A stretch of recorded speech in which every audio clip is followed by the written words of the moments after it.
So ostensibly, not a decline in military power, but an implied decline in moral fibre. There's a moral decline, and perhaps a constitutional decline as well. We seem to be having a problem with the First Amendment, and there I'm thinking about an Australian citizen in an embassy in London who was publishing a lot of truthful information, and I feel that the Americans, in fact this is Daniel Ellsberg's theory, by calling WikiLeaks a hostile non-state intelligence service, there is an attempt to bypass the First Amendment and thus open the gates to prosecuting journalists anywhere in the world under the NDAA. We already had the loss of posse comitatus back in 2012. Yeah.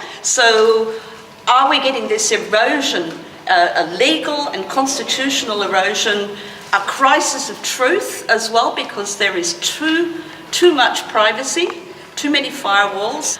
I just watched Robert Connolly's Deep State series, and Robert Connolly is a great Australian director who directed Underground, the story of the young Julian Assange. So that is a story, essentially a very cynical one, about bomb and build.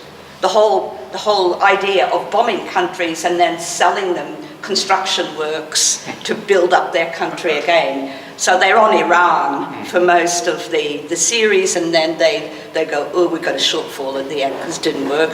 So are we having this kind of crisis, a crisis of truth, a moral crisis, and a constitutional crisis? And what can Australia and the rest of the world do to say now to America on those intellectual foundations? Cathy, I don't think it's a crisis that's just come up. I think it's been with us for a long time. I think the military-industrial complex, that was Eisenhower's expression for the weapons industry in America, has, as you say, been profiteering from conflict and in many respects engineering the conflict that it can profit from. When you go into Canberra Airport, you see great big signs as you get into that big new airport for Boeing, Lockheed Martin, BAE, Northrop Grumman, Raytheon. You realise that, this is alive and well, what's going on.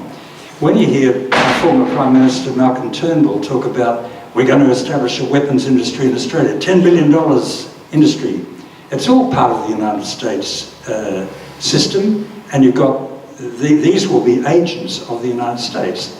So yes, I share your view that there has been a good deal of interference in foreign affairs by the military-industrial complex, not only the United States, but that of Russia and France and Britain, particularly Britain. It's not just America, but certainly it's happening and it's something we have to live with. But it's not a new crisis, it's been going on for some time.